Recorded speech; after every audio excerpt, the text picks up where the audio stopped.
சித்திரை மாத பௌர்ணமி நாளில் சந்திர பகவான் சித்திரை நட்சத்திரத்திற்குள் நுழையும் நாளையே சித்ரா பௌர்ணமியாக கொண்டாடுகிறோம். சூரியன் மற்றும் சந்திரன் ஒரே நேர்கோட்டில் சந்தித்துக் கொள்ளும் மிகவும் சக்தி வாய்ந்த நாளாகும். இது மற்ற பௌர்ணமியை போல் கிடையாது. நம்முடைய வாழ்வையே புதுப்பித்து தலையெழுத்தையே மாற்றும் சக்தி கொண்ட அற்புதமான நாளாகும். வேத புராணங்களின்படி யமதர்மராஜா இறந்த உயிர்களின் பாவ புண்ணியங்களை கணக்கிட்டு அவர்களுக்குரிய தீர்ப்பை வழங்க மிகவும் சிரமப்பட்டார். இதனால் பிரம்மாவிடம் சென்று முறையிட்டார். யமதர்மராஜாவின் இந்த கஷ்டத்தை போக்க பிரம்மதேவர் 10,000 ஆண்டுகள் மிக கடுமையான தியானத்தில் ஆழ்ந்தார். இந்த தியான சக்தியின் வெளிப்பாடாக பிரம்மதேவரின் உடல் மற்றும் மனதில் இருந்து சித்திரகுப்தன் தோன்றினார். சித்திரகுப்தன் அவதரித்த நாளே சித்ரா பௌர்ணமியாக கருதப்படுகிறது. பிரம்மாவில் இருந்து தோன்றியவர் என்பதால் ஒவ்வொரு உயிர்களின் பாவ புண்ணியங்களை கணக்கில் வைத்துக் கொள்ளும் பொறுப்பும் வழங்கப்பட்டது.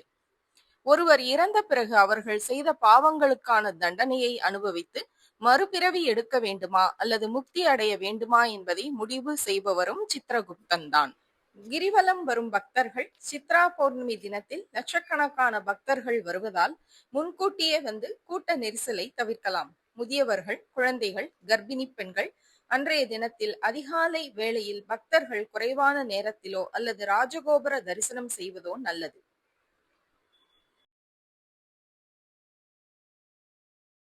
லிங்கம், அக்னிலிங்கம், யமலிங்கம், நிருதிலிங்கம், வாயுலிங்கம், குபேரலிங்கம், ஈசானியலிங்கம் ஆகிய லிங்கங்களை தரிசித்து ஓம் நமச்சிவாய என அஞ்செழுத்து மந்திரத்தை சொன்னால் தீராத வினை தீரும்.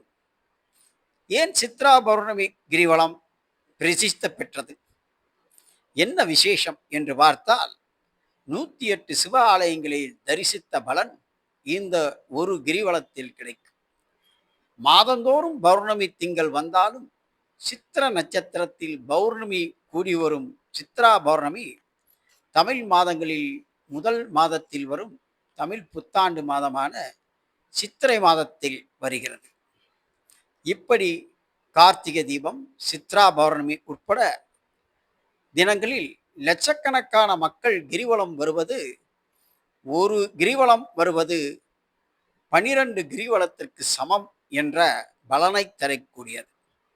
அதுவும் சித்திரகுப்தன் கர்மவினியை தீர்த்து மக்களுக்கு நல்ல புண்ணியத்தை தரும் காலகட்டம். கேட்டது கிடைக்கும் இந்த நாளில் கிரிவலம் வருவது. எல்லோரும் கிரிவலம் செல்ல முடியுமா? ஈசனை தரிசிக்க முடியவில்லையே என்று வீட்டில் இருந்து வருத்தப்படுவர்கள் வருத்தப்பட வேண்டாம். இதோ பாருங்கள், சங்கெடுத்து ஊதும் சிவபக்தர் கோவிலின் ராஜகோபுரத்தை தரிசனம் செய்தாலே கிரிவலம் வந்த பலனை அடைவார்கள். இயலாதவர்கள் யார், இயன்றவர்கள் யார் என்று சிவனுக்கு தெரியாதா? உங்கள் மனதால் அவனை உருகி நின்று அவனை வழிபட்டாலே வழிகாட்டுவான் சிவன். சிவன் இருக்க பயம் ஏன்? இதோ லட்சக்கணக்கான பக்தர்கள் கிரிவல பாதையில் கிரிவலம் வரும் காட்சி. பெரியவர்கள், குழந்தைகள், கர்ப்பிணி பெண்கள், பெண்கள், ஆண்கள் என்ற அனைவரும் இந்த கிரிவதி பாதையில் நடந்து கொண்டிருக்கிறார்கள். கிரிவலம் எப்படி வர வேண்டும்? கிரிவல பாதையில் இடப்பக்கமாகத்தான் நீங்கள் நடந்து வர வேண்டும். வலது பக்கம் ரிஷிகள், தேவர்கள், முனிவர்கள் நடந்து செல்வதாக ஐதீகம். அவர்கள் மீது பட்டு மலையிலிருந்து வரும் காற்று உங்கள் மீது வரும்போது நறுமணம் கமழும். அந்த நறுமணம் நமது உடலுக்கும் நமது பிடித்த கர்ம வினைகளை தீர்க்க உதவும் என்பது ஐதீகம். சரி, லட்சக்கணக்கான பக்தர்கள் 10 மணி நேரம் சிவனை தரிசிக்க ஆகும். உள்ளே சென்று தரிசனம் செய்ய இயலவில்லையே என்று வருந்த வேண்டாம். ராஜகோபுர தரிசனமே சிவ தரிசனம். திருவண்ணாமலை அண்ணாமலையாரின் மலை தரிசனமே திருவடி தரிசனம். ஏப்ரல் மாதம் 30ஆம் தேதி இரவு 9:51க்கு தொடங்குகிறது பௌர்ணமி திதி. மே 1ஆம் தேதி இரவு 11:07 மணி வரை பௌர்ணமி திதி. கிரிவலம் தொடங்கும் நேரம் நேற்று இரவு 9:12 மணிக்கே ஆரம்பித்து விட்டது. முடியும் நேரமாக இரவு மே 1ஆம் தேதி 10:52 மணி வரை உண்டு. இந்த நிலையில் பக்தர்கள் கிரிவலப் பாதையில் சென்று சிவனை வேண்டி வணங்கி ஓம் நமச்சிவாய என்று 5 எழுத்து மந்திரத்தை கூறி வணங்கி வழிபட வேண்டும். கிட்டத்தட்ட 10 லட்சத்திற்கு மேற்பட்ட பக்தர்கள் இந்த கிரிவலத்தில் வந்து கொண்டிருக்கிறார்கள். சிவனருளே போதும், அவன் அனைத்து துன்பங்களையும் தீர்ப்பான்.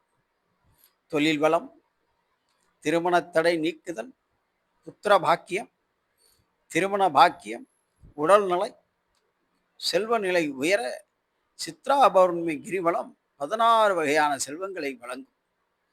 12 பௌர்ணமி கிரிவலத்தை சுற்றி வந்த பலனை தரும். 108 சிவாலயங்களை வணங்கிய பலனை தரும்.